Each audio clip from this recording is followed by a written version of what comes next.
Crime and Punishment by Fyodor Dostoyevsky. Part 2, Chapter 5. This was a gentleman no longer young, of a stiff and portly appearance, and a cautious and sour countenance. He began by stopping short in the doorway, staring about him with offensive and undisguised astonishment, as though asking himself what sort of place he had come to.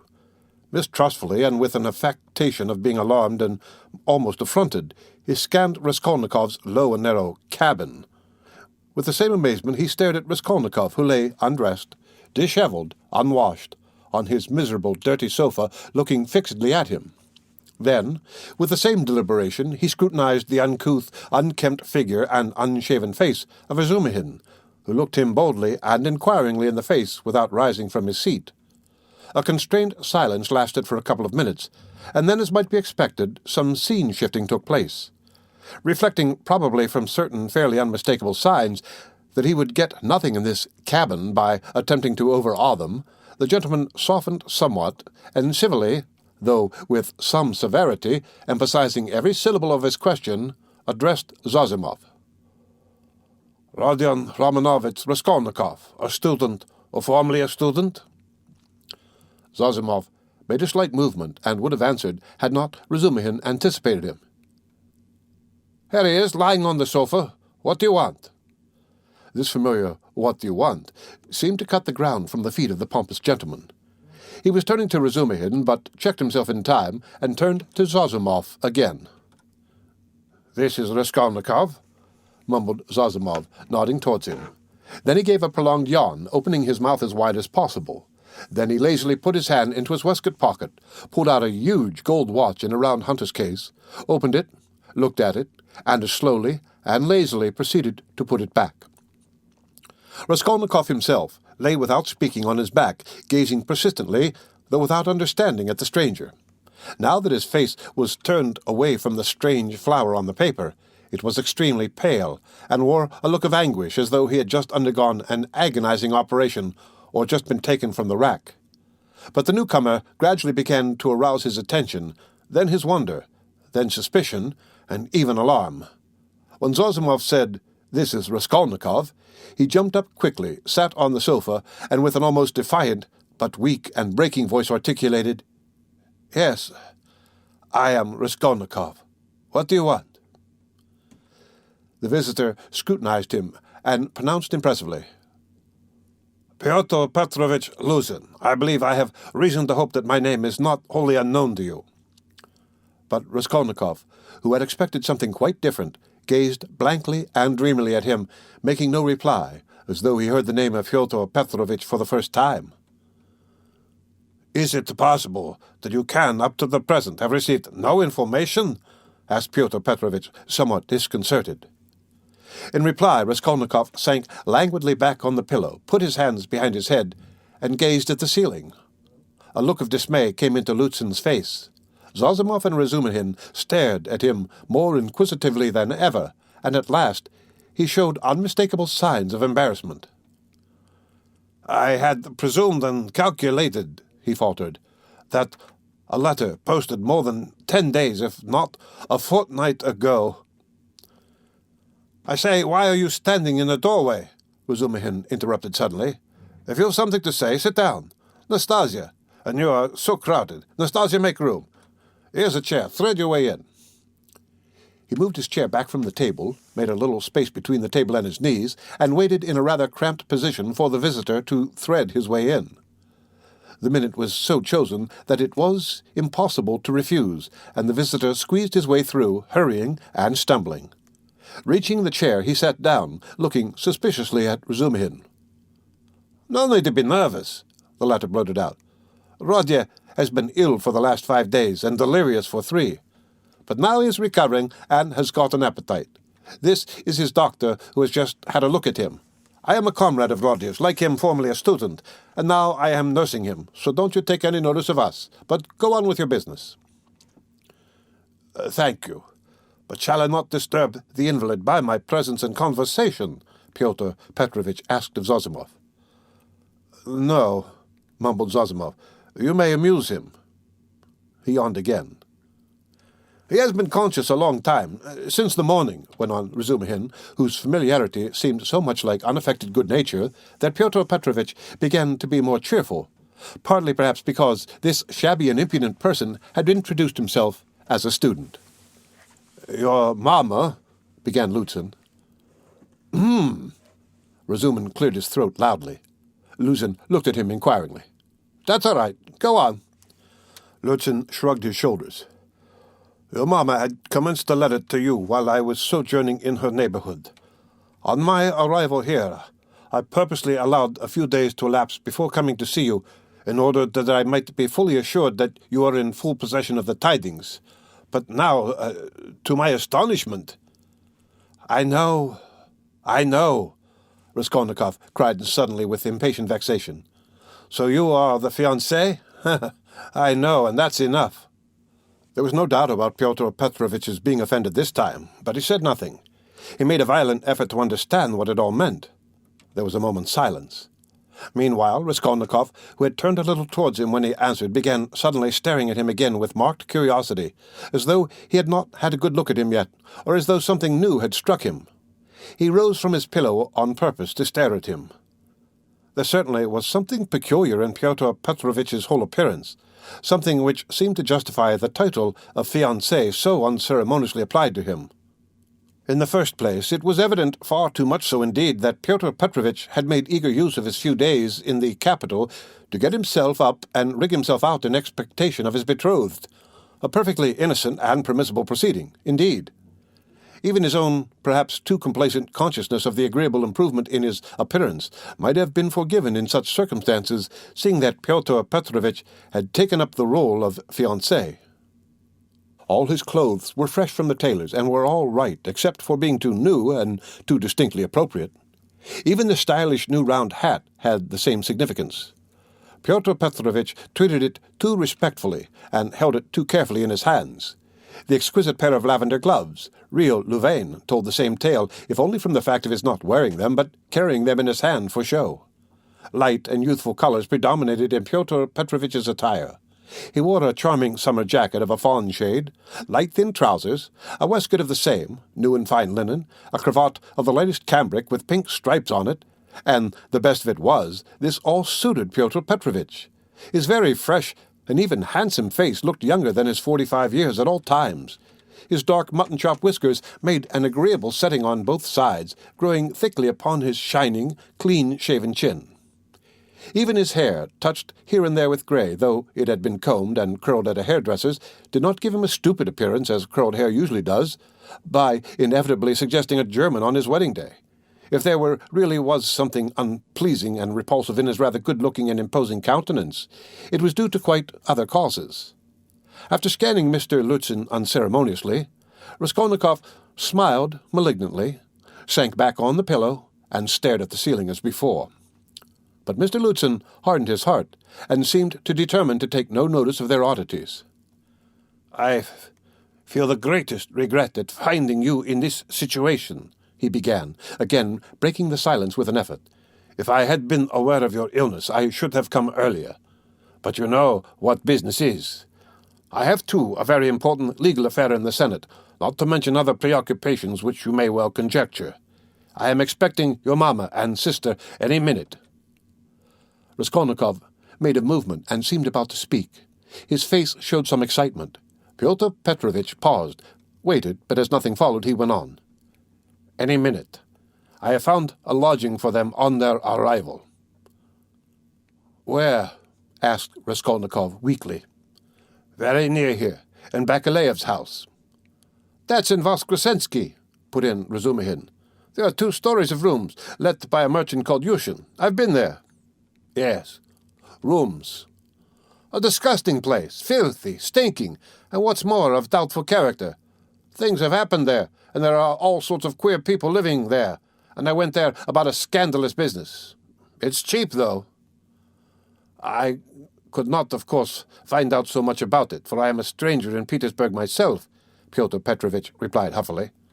"However, the 2 rooms are exceedingly clean, and as it is for so short a time, I have already taken a permanent, that is, our future flat," he said, addressing Raskolnikov, and I am having it done up.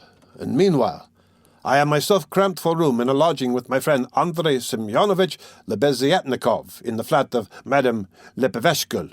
It was he who told me of Bakalayev's house, too." "Lebeziatnikov," said Raskolnikov slowly, as if recalling something. "Yes, Andrei Semyonovich Lebeziatnikov, a clerk in the ministry. Do you know him?" "Yes, no," Raskolnikov answered. "Excuse me, I fancied so from your inquiry. I was once his guardian, a very nice young man, and advanced. I like to meet young people. One learns new things from them." Luzhin looked round hopefully at them all. "How do you mean?" asked Razumikhin. "In the most serious and essential matters," Pyotr Petrovitch replied, as though delighted at the question. "You see, it's 10 years since I visited Petersburg. All the novelties, reforms, ideas have reached us in the provinces, but to see it all more clearly, one must be in Petersburg. And it's my notion that you observe and learn most by watching the younger generation. And I confess, I am delighted." "At what?" "Your question is a wide one. I may be mistaken, but I fancy I find clearer views, more, so to say, criticism, more practicality." "That's true," Zossimov let drop. "Nonsense. There's no practicality," Razumikhin flew at him. "Practicality is a difficult thing to find. It does not drop down from heaven. And for the last 200 years we have been divorced from all practical life. Ideas, if you like, are fermenting," he said to Pyotr Petrovitch, "and desire for good exists, though it's in a childish form. And honesty you may find, although there are crowds of brigands. Anyway, there's no practicality. Practicality goes well shod." "I don't agree with you," Pyotr Petrovitch replied with evident enjoyment. "Of course, people do get carried away and make mistakes, but one must have indulgence. Those mistakes are merely evidence of enthusiasm for the cause and of abnormal external environment. If little has been done, the time has been but short. Of means I will not speak. It's my personal view, if you care to know, that something has been accomplished already. New, valuable ideas, new valuable works are circulating in the place of our old dreamy and romantic authors. Literature is taking a maturer form. Many injurious prejudices have been rooted up and turned into ridicule. In a word, we have cut ourselves off irrevocably from the past, and that, to my thinking, is a great thing." "He's learnt it by heart to show off," Raskolnikov pronounced suddenly. "What?" asked Pyotr Petrovitch, not catching his words, but he received no reply. "That's all true," Zossimov hastened to interpose. "Isn't it so?" Pyotr Petrovitch went on, glancing affably at Zossimov. "You must admit," he went on, addressing Razumikhin with a shade of triumph and superciliousness, he almost added, "young man," "that there is an advance, or, as they say now, progress in the name of science and economic truth." "A commonplace." "No, not a commonplace. Hitherto, for instance, if I were told, 'Love thy neighbor,' what came of it?" Pyotr Petrovitch went on, perhaps with excessive haste. "It came to my tearing my coat in half to share with my neighbor, and we both were left half naked. As a Russian proverb has it, 'Catch several hares and you won't catch one.' Science now tells us, 'Love yourself before all men, for everything in the world rests on self-interest.' You love yourself and manage your own affairs properly, and your coat remains whole. Economic truth adds that the better private affairs are organized in society, the more whole coat, so to say, the firmer are its foundations, and the better is the common welfare organized too. Therefore, in acquiring wealth solely and exclusively for myself, I am acquiring, so to speak, for all, and helping to bring to pass my neighbors getting a little more than a torn coat, and that not from private personal liberality, but as a consequence of the general advance. The idea is simple, but unhappily it has been a long time reaching us, being hindered by idealism and sentimentality, and yet it would seem to want very little wit to perceive it." "Excuse me, I have very little wit myself," Razumikhin cut in sharply, "and so let us drop it. I began this discussion with an object, but I've grown so sick during the last 3 years of this chattering to amuse oneself, of this incessant flow of commonplaces, always the same, that, by Jove, I blush even when other people talk like that. You're in a hurry, no doubt, to exhibit your requirements, and I don't blame you. That's quite pardonable. I only wanted to find out what sort of man you are, for so many unscrupulous people have got hold of the progressive cause of late, and have so distorted in their own interests and everything they touched, that the whole cause has been dragged in the mire. That's enough. Excuse me, sir, said Luzhin, affronted, and speaking with excessive dignity. Do you mean to suggest so unceremoniously that I, too— Oh, my dear sir, how could I? Come, that's enough, Razumikhin concluded, and he turned abruptly to Zossimov to continue their previous conversation. Pyotr Petrovitch had the good sense to accept the disavowal. He made up his mind to take leave in another minute or two. I trust our acquaintance, he said, addressing Rskolnikov, may, upon your recovery, and in view of the circumstances of which you are aware, become closer. Above all, I hope for your return to health. Raskolnikov did not even turn his head. Pyotr Petrovitch began getting up from his chair. One of her customers must have killed her, Zossimov declared positively. Not a doubt of it, replied Razumikhin. Porfiry doesn't give his opinion, but is examining all who have left pledges with her there. Examining them? Raskolnikov asked aloud. Yes, what then? Nothing. How does he get hold of them? Asked Zossimov. Koch has given the names of some of them, other names are on the wrappers of the pledges, and some have come forward of themselves. It must have been the cunning and practised ruffian, the boldness of it, the coolness. That's just what it wasn't, interposed Razumikhin. That's what throws you all off the scent. But I maintain that he is not cunning, not practised, and probably this was his first crime. The supposition that it was a calculated crime and a cunning criminal doesn't work. Suppose him to have been inexperienced, then it's clear that it was only a chance that saved him, and chance may do anything. Why, did he not foresee obstacles, perhaps? And how did he set to work? He took jewels worth 10 or 20 rubles, stuffing his pockets with them, ransacked the old woman's trunks, her rags, and they found 1,500 rubles, besides notes, in a box in the top drawer of the chest. He did not know how to rob. He could only murder. It was his first crime, I assure you. His first crime. He lost his head, and he got off more by luck than good counsel. You are talking of the murder of the old pawnbroker, I believe? Pyotr Petrovitch put in, addressing Zossimov. He was standing, hat and gloves in hand, but before departing he felt disposed to throw off a few more intellectual phrases. He was evidently anxious to make a favourable impression, and his vanity overcame his prudence. Yes? You've heard of it? Oh, yes, being in the neighbourhood. Do you know the details? I cannot say that, but another circumstance interests me in the case, the whole question, so to say, not to speak of the fact that crime has been greatly on the increase among the lower classes during the last 5 years, not to speak of the cases of robbery and arson everywhere. What strikes me as the strangest thing is that in the higher classes, too, crime is increasing proportionately. In one place, one hears of a student robbing the mail on the high road. In another place, people of good social position forge false banknotes.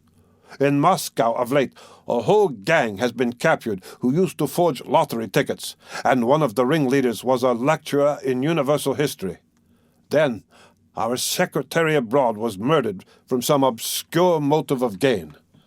And if this old woman, the pawnbroker, has been murdered by someone of a higher class in society, for peasants don't pawn gold trinkets, how are we to explain this demoralization of the civilized part of our society?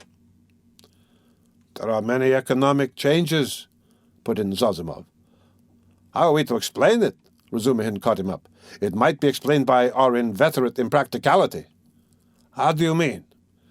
What answer had your lecturer in Moscow to make to the question why he was forging notes? Everybody is getting rich one way or other. So, I want to make haste to get rich too. I don't remember the exact words, but the upshot was that he wants money for nothing, without waiting or working.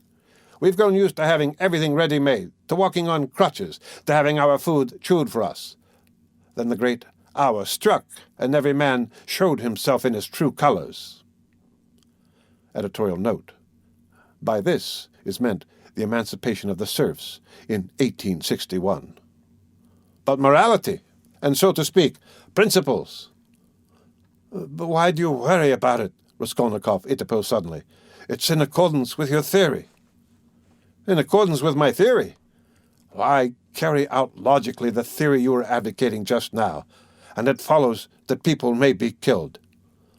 Upon my word, cried Luzhin. No, that's not so, put in Zossimov. Raskolnikov lay with a white face and twitching upper lip, breathing painfully. There's a measure in all things, Luzhin went on superciliously. Economic ideas are not an incitement to murder, and one has but to suppose. And is it true, Raskolnikov interposed once more suddenly, again in a voice quivering with fury and delight in insulting him, is it true that you told your fiancé within an hour of her acceptance that what pleased you most was that she was a beggar because it was better to raise a wife from poverty so that you may have complete control over her and reproach her with being your benefactor? Upon my word, Luzhin cried wrathfully and irritably, crimson with confusion, to distort my words in this way. Excuse me. Allow me to assure you that the report which has reached you, or rather let me say has been conveyed to you, has no foundation in truth. And I suspect who, in a word, this arrow, in a word, your mamma. She seemed to me in other things, with all her excellent qualities, of a somewhat high-flown and romantic way of thinking. But I was 1,000 miles from supposing that she would misunderstand and misrepresent things in so fanciful a way. And indeed, I tell you what, cried Raskolnikov, raising himself on his pillow and fixing his piercing, glittering eyes upon him. I'll tell you what. What? Luzhin stood still, waiting with a defiant and offended face. Silence lasted for some seconds. Why, if ever again you dare to mention a single word about my mother, I shall send you flying downstairs. What's the matter with you? Cried Razumikhin. So that's how it is. Luzhin turned pale and bit his lip.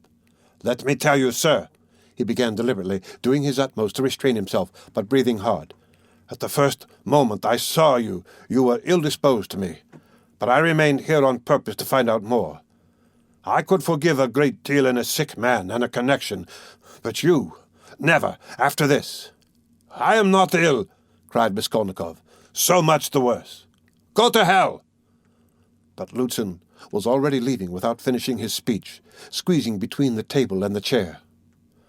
Razumikhin got up this time to let him pass, without glancing at anyone, and not even nodding to Zossimov, who had for some time been making signs to him to let the sick man alone. He went out, lifting his hat to the level of his shoulders to avoid crushing it as he stooped to go out the door, and even the curve of his spine was expressive of the horrible insult he had received. How could you? How could you? Razumikhin said, shaking his head in perplexity. Let me alone! Let me alone, all of you! Raskolnikov cried in a frenzy. Will you ever leave off tormenting me? I am not afraid of you. I am not afraid of anyone. Anyone now. Get away from me. I want to be alone. Alone! Alone! Come along, said Zossimov, nodding to Razumikhin. But we can't leave him like this. Come along, Zossimov repeated insistently, and he went out. Razumikhin thought a minute and ran to overtake him. It might be worse not to obey him, said Zossimov on the stairs. He mustn't be irritated. What's the matter with him? If only he could get some favorable shock. That's what would do it. At first he was better. You know, he has got something on his mind, some fixed idea weighing on him. I am very much afraid so. He must have. Perhaps it's that gentleman, Pyotr Petrovitch. From his conversation, I gather he is going to marry his sister, and that he had received a letter about it just before his illness. Yes. Confound the man. He may have upset the case altogether. But have you noticed? He takes no interest in anything. He does not respond to anything except one point on which he seems excited. That's the murder. Yes, Razumikhin agreed. I noticed that too. He is interested, frightened. It gave him a shock on the day he was ill in the police office. He fainted. Tell me more about that this evening, and I'll tell you something afterwards. He interests me very much. In half an hour, I'll go and see him again. There'll be no inflammation, though. Thanks, and I'll wait with Pashenka meantime, and we'll keep watching him through Nastasia. Raskolnikov, left alone, looked with impatience and misery at Nastasia, but she still lingered. "Won't you have some tea now?" she asked. "Later. I am sleepy. Leave me." He turned abruptly to the wall. Nastasia went out.